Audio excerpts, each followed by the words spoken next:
This is day 3 or 4, I think, of quarantine. I've been videoing all my meals. Haven't been videoing much of what I'm doing because I'm literally just, I heard a beep. I'm always hearing people walking around doing stuff. I haven't really been showing what I've been doing because I've literally just been sitting on my bed coloring and watching movies. A lot of Simpsons as well, watching The Simpsons quite a lot. The last couple of days, went out for my first COVID test, came back negative. Been served some funky food. I was so excited to get a fizzy drink. It ended up being root beer, and I don't like root beer. And my mom's like, why don't you request a fizzy drink? And I'm like, I'm afraid to. I don't want to bother them. It's like an Irish thing. I just don't want to bother anybody. If I want to just like explain how it all went. So I got to Dublin Airport, it was empty. It was super empty and I couldn't figure out where to go because there was nobody or no signs. So I just started walking, because I had to walk all the way down to the end of the airport to enter it, and then I had to walk all the way back into the, once I got into the airport I had to walk all the way back to get to where the people were. Halfway walking down there to like where like security is, I was like, where the hell am I going? So I asked some random guys who worked there but weren't really doing anything, and they were like, oh, it's a line over there, I think it's over there. And I was like, okay. And I walked over there again, no signs, no nothing, no information, and I just got into a line. There was one line, so I got into that line. I mean, luckily that line was the line. There wasn't any others, so it kind of had to be. And then I went through, the bags were fine. I thought they were going to be overweight, but the bags were fine. And then I went through security. And bear in mind, like, I see people doing this online all the time on YouTube, posting videos of them going over to Korea. And it's all like, yeah, it's a bit stressful, but it's all like, yeah, you're going over. It's not. Like, it's hard. Like, I said bye to my family and that was awful. I said bye to my friends and it was awful. And the whole plane journey was awful. They wrote me letters on the plane. I just cried the entire time. And once I got into Dublin Airport, it kind of hit me. I went and got some snacks for quarantine, and my bags were super heavy that I had on me, and I had like a little tote bag with me to put stuff in, and I put it all in there, and then the strap broke, and I had a spare bag luckily, and then I moved it all in there. So I was just walking around covered in things, like really overwhelmed, and I just sat down and kind of had a cry in Dublin Airport. And then I thought the smoking area was going to be open and it wasn't, so I couldn't have a smoke before getting on the plane. So from there I was just like, I'll just go wait at my gate, and so I did. And I was trying to just relax. My voice is like this because I haven't really spoken any words today. When you're by yourself all the time, you don't really have any reason to talk. So my voice is a bit like, because I never really speak anymore. And then from there, got on the plane, really overwhelmed, a lot of crying, very upset, awful. It was an awful time. I read all the letters on the plane. It was a 4.5 hour flight from Dublin to Turkey, or Istanbul. The flight was okay. I just watched a movie, besides crying a lot of the time. But it's when I got to Istanbul airport where shit hit the fan. That was probably the worst experience of an airport I've ever had in my entire life. It was so disorganized and there was thousands of people there. Like, we're in the middle of a panorama and there was thousands of people there. Like, I had to go through security again, which I thought was really weird because I'd like bought stuff in duty free and I had to go through security, and like a bottle of drink that I bought for myself got taken off me, and I was like, what? When you started walking and more and more people started walking and more people, and I ended up going into this. I couldn't even video it because it was crazy. If I have any videos I'll stick them in here, but I was in a line full of thousands of people, and if you went up further to the next section, which is the same thing, international transfers, it was more thousands of people. Like, never seen so many people in one place. Last time I would have been like a outdoor festival or an indoor at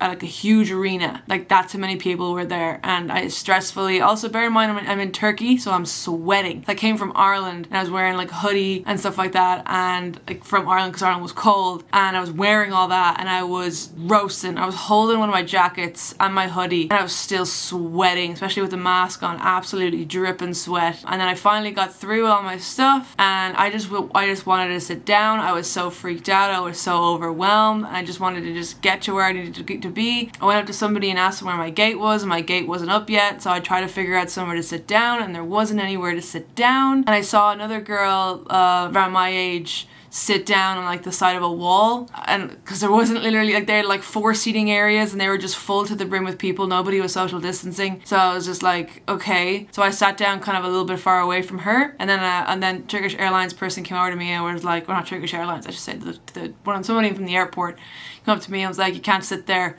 sort of thing. And I was like, well, there's absolutely nowhere to sit. Like, and he could see there's tears in my eyes, and I was like, I'm just a bit overwhelmed. I just wanted somewhere to sit down. There's nowhere to go. And he was like, oh, you can sit over there, and he pointed to nowhere. nowhere. He pointed to a shop, like, you can sit over there, and I was like, I don't see any seating, and he was like, you can sit over there, and trying to be like, ask me questions about that, and I'm clearly visibly like really overwhelmed and upset, and I was just like, okay. And I got up, I put all my things on because I had straps and bags all over me, went to the area he pointed to. There was no seating area there, so then I proceeded to try and walk around and try and find a bathroom so I could at least sit down somewhere and not be moved. Spent about 10 minutes trying to do that, going up and down elevators, signs terrible, no signs anywhere, couldn't figure out where the bathrooms were. Finally found a bathroom, brought all my stuff in with me and sat down and just cried really hard in the bathroom. Texting my friends the whole time, like, I don't think I can do this. This is too much, all that kind of stuff. I stayed in there for about 20 minutes, just long enough that I know my gate will be available when I came out. And so I'm texting my family the whole time. So I left the bathroom eventually. People could hear I was just crying in there too. It was very obvious about it. I was not quiet. So I left the bathroom and I went to my gate, which was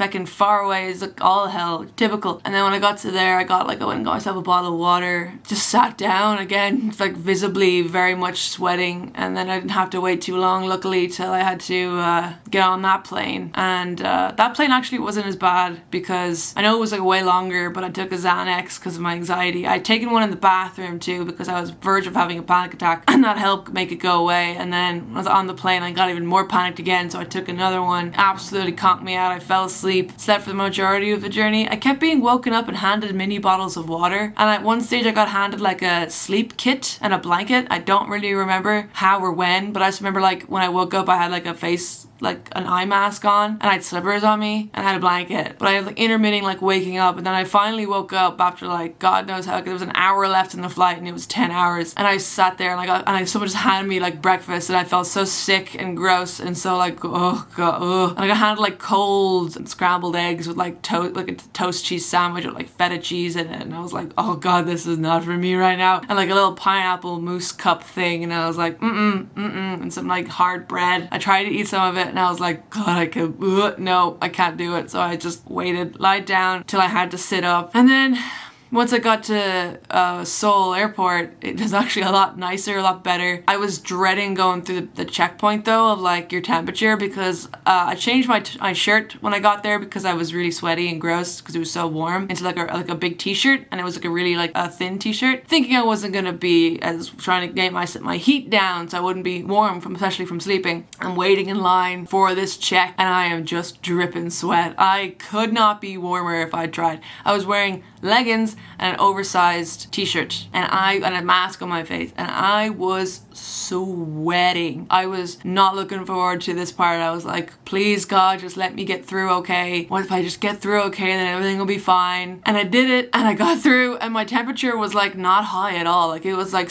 couldn't have been more normal, and I was so surprised because the lady could definitely see me, and I was just like sweat just dripping on all the parts that she could see me, but my temperature somehow wasn't up. So sweating was working. And then once I got past there, I went to like another person, and he explained like how to do the app and how it works and stuff, and I took my phone and showed me how to do it and stuff, and I was like, cool. So then I went to these next people. I had to sit down with them, and they were explaining my quarantine and getting all the quarantine information down that I had and my visa and stuff, and they're like, right, you're good to go. So then I got led to a passport control, and I went over to her and gave her my passport and stuff, and that was fine. And then I came out of that and got led to another one. I took my passport and my visa, and then I was good. Then I was out of all that stuff, and I left that area, and I had to walk down to the baggage area, which was nobody around. Seoul airport has nowhere near as much people as Turkey's airport had. So I got to the bottom, checked the flight thing, checked where my bags were, went over to the bag thing. My bags were already like standing up off of the thing. Got a little push cart, put my bags on, took everything off of me except like I took all my bags and everything off of me, put it on the cart, went into the bathroom trying to make myself look a bit more respectable because I was about to go out and I was like not looking great. I'll insert a photo here I took of myself of when I had to take a picture to show them that I was there. People that were picking me up. Yeah, there's the picture. It's not great. But once I got my bags and I was walking out to like exit, I was stopped again by another like I think quarantine people just checking, and I was kind of cordoned off, and there was some shops I could go into, but I just wanted to just find my person. And then and then this happened, and then so I was looking for the people and I sent my text to the Kakao Talk that I was supposed to. I didn't hear anything back, so I was getting worried. I wasn't in the right place, even though I'd taken a picture where I was supposed to take a picture. And I was told that somebody would be there with my name on something. And I couldn't see anybody, and people were looking at me and I was clearly confused. So somebody came up to me and was like, come over here, we'll help, sort of thing. And I went over with this taxi driver, or these education people, like students, yeah. So they brought me over to this area and they organized a taxi man for me, and I signed this thing, my number, and he brought me outside to a taxi rank, to his car, and put my bags in his car. And I was like, no, this isn't right, this isn't how it was supposed to go. And he spoke no English, but he was so lovely. He was just trying to help me as best he could. Like, he kept giving me, like, I was telling him to call numbers that I had, and then he put me on the phone on his phone, and I'd be saying stuff, and then I'd put him back on his phone, and we were passing the phone to each other. And he wouldn't let me push my own trolley. Once he got me, he was like, no, I take it. And he pushed trolley for me, which was real nice. Like, once after about like half an hour of us foo-throughing around out there, he finally was like, he figured out what was going on. And I was supposed to be with somebody else, so he again took my bags all back out of the thing, put them back on a trolley, wheeled the trolley back inside for me, and found the person that's supposed to be bringing me to my quarantine. And I was just like so thankful to him, because he tried so hard. He just wanted to help, and then he helped me figure out where the right person was. And then I found out that there was another girl getting the taxi with me, which was nice. So I had somebody to talk to in the car. And then, so again, this man tried to take my trolley from me and push it for me, and I was like, no, I'm fine. And he was like, no, I take it. I'm like, no, it's fine, don't worry. So I was insistent. I was like, I'll do it. And we went out to his taxi, put all the stuff in the car. It was like an hour drive from there to the quarantine place, and it was nice to see a bit of it at night. We got in here at like 8 o'clock. The two guys who were taking care of us in the hotel are really, really nice as well. It was so nice as well, because we got in at 8, so we'd missed dinner, and we were getting put, because the girl that I came here with is in the room next to me. When we were getting put into our rooms, I was like, did we miss dinner? Is there any food? And he was like, are you hungry? And we were like, yes. And he's like, okay, I'll get you some stuff. So we went into our rooms, and then about an hour or so later, we get a doorbell ring, and he went and bought us like 2 dinners. It's not the same as stuff that we get in the hotel. Like, we've been getting regular stuff. This meal, I'll show you a picture of it here, was like something he went and bought himself, which was so nice, and it was really tasty. It was so nice of him to just be like, I'll go get you something. Don't worry, I'll go get you something. That was the night where it all hit me, that I'm still not thinking about it, because if I think about it too much, I'll have a panic attack. I do not understand how people can do this so easily. I see people do this online, and it just seems like it's all, like, obviously the social media lies about how easy things are and how great people's lives are, but like, I think it in a way is kind of bad, because people going and doing things like this will see these videos and see it as like, oh, it's easy breezy, it's not going to be that hard. It's incredibly hard. It is incredibly hard on your mental health, saying goodbye to people, coming to terms with where you are. I can't even talk about it that much. That's why I've waited for a couple of days to talk about this, because it's affecting me too much, and I can't really get into too much detail in terms about like how I'm feeling about it. Like, I can't really talk to my family. I can't see any pictures of them. I can't FaceTime them. It's too much for me. It's too hard. Like, I feel like people need to be more honest online about how this can affect you and how hard this is, and it isn't as easy as everyone makes it out to be. Like, yeah, there was loads of forms I had to do. That wasn't the hard part. The hard part was actually doing it and going and being here and being in this room for 2 weeks. And it's day 4 now, and I just keep telling myself I'm out next week. I'm out next Friday, and it's Monday now. So that's what I'm just keep telling myself. How my first COVID test, I got to explore. I don't really say explore, but I got to go out of my place the day after and drive around Seoul a little bit to go get my COVID test, and that was really nice. That made me feel a lot better, being actually out and doing stuff. But like, these 2-week quarantine can really affect your mental health. It's been very much affecting mine, hence why I haven't really recorded anything but the food so far. I've had like a pretty decent enough day today where I've just been watching movies and colouring. I have an adult colouring book. It's all I've been doing. I showered today for the first time in a couple of days because I've just been in bits. Sleeping is all over the place. I keep waking up at like 4 a.m. in the morning all the time, and then I go and get breakfast, eat some of it, get back into bed, sleep until lunch rings, and then I get up, have lunch, and then I'm awake for the day, and it's not a good. I'm awake for like majority of the night time. I sleep for a couple of hours once I go to bed, and then I'm awake in the middle of the night for ages, which is fine because my families and my friends are awake, and I've been texting them a lot and sending them pictures of my food. I had a voice call with one of my friends yesterday, which was really nice because I hadn't really spoken any words, so voice calls is as much as I can do. I'm hoping that once I get out of the quarantine that I'll be able to kind of speak to them properly and actually be able to enjoy the chats instead of just crumbling thinking about it sort of thing. It's not as easy as people make it out to be. And like, I was supposed to be here for 6 months. I'm not sure if I'm going to be able to hack the 6 months. I don't even want to think about it. I can't even look up stuff I want to go to after quarantine. I just need to do the quarantine. Just take each day as it comes. Just do each day. Get it over with. Try and enjoy it as best I can and move on to the next day. Move on to the next day. And that's the only way. That's